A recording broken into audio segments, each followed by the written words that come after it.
Hello everyone. So now this we are looking for question number 28 at for from chapter Newton's laws of motion.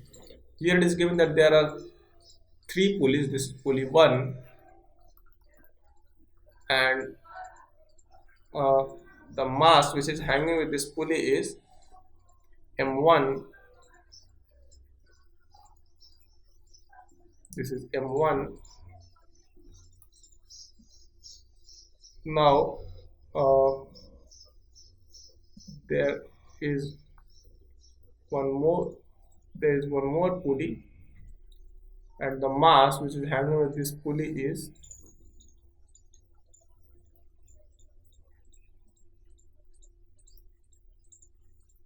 m2 and m3. So here it is m2 and here it is m3. So this is the arrangement. Here we have to find out how long will this m1 take to strike the pulley if this distance is 20 centimeter, that is 0.2 meter. If this distance is 0.2 meter, how much time it is going to take to strike the pulley? So it has to cover a distance of 0.2 meter. If we can know the acceleration of this block, then very easily we can calculate this distance by using s is equal to ut plus half a t square. We can calculate the time where u is 0 for all the blocks. All the blocks are starting from rest. So let us solve this. Let us write the. Let us see. Let us look that if this. Let us assume that this tension, this thread has a tension T, so it will carry a tension of 2T. Why? Because this mass. This is massless pulley, so it will also be 2T. So if we write APD of M1, so what we will write? We'll write there is a force M1G. Let us assume that this is moving up with the acceleration A and these two are moving down with the acceleration A2 and A3. So this pulley is also going to move down with acceleration A1. If this is moving A1, this is moving with A1. So this we can write as M1G is the downward force, upward force is 2T, and the net acceleration is A1 up. If we draw the APD of M2, we can write this as M2Z. This is tension up and it is moving with an acceleration A2. The third is M3, that is the gravitational force is M3Z, and this is T and it is moving with A3. And the constant motion also we can write the constant motion. We know if this pulley is moving with an acceleration A1 and these two strings, if they are moving with acceleration A2 and A3 with respect to ground, so we know the constant motion, that is A1 is equal to A2 plus A3 by 2. So this is constant motion. This is very common. It is explained in the book, and this can be derived from one more way. Let's assume for this system we know that the work done by internal force is always 0. So here what is the internal force? If we assume this full entire as a system, so this tension is internal force.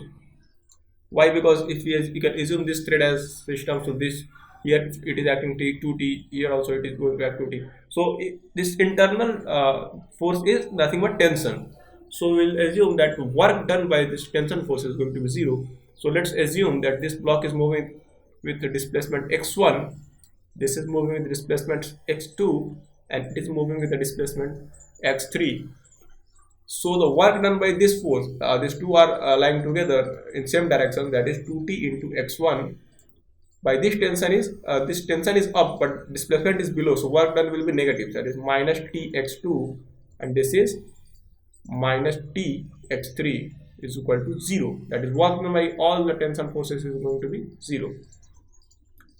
Now t will remove, so we'll get 2x1 minus x2 or is equal to x2 plus x3. Just differentiate it with respect to time, so we'll get 2 times v1 is equal to v2 plus v3. Because dx by dt is nothing but v. Now differentiate it again with respect to t, then we'll get 2 times a1 is equal to a2 plus a3. So we'll get a1 is equal to a2 plus a3 by 2. So we are getting the same constant motion again by using work. So this is also important. So this is very easy. Look at this figure. Just multiply with tension with acceleration and add it up.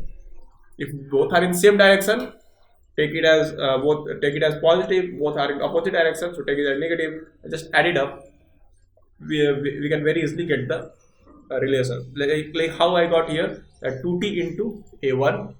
Here it is opposite, so t into a2. Here also opposite, t into a3 is equal to 0. So 2a1 is equal to a2 plus a3. This is simple. If there are thousands of pulleys, then also you can write this equation very easily. So now this is the extra explanation which you can, I think you might have understood this. So you can use this. This is very easy. This is always easy.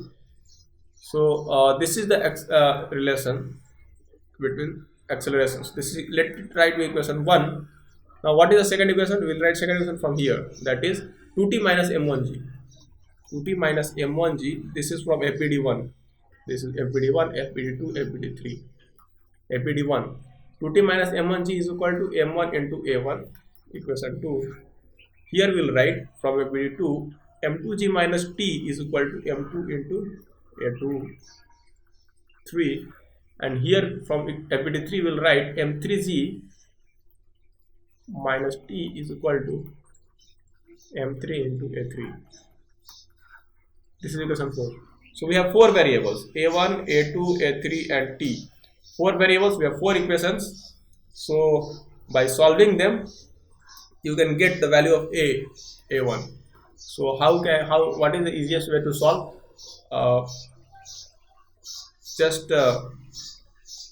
This is a2 plus a3, right? So m1, m2, m3 is given here. So just divide by m2 from equation 3 and m3 in equation 4, and then you can add it up. So you can simply write this equation in t and a1, and here also it is given t and a1. So you just solve this equation 2, and what equation I've got from here. There are many ways you can solve it. So what the acceleration I'm getting is minus 6 point plus 6.55 meter per second square. So this is the acceleration I am getting. Now this is the acceleration, and it has to cover a distance of 0.2 meter with initial velocity 0. So s is equal to u into t plus half a into t square. So the time that it is going to take is equal to 0.4 by 6.55 root over, that is 0.25 seconds. So this much time it is going to take.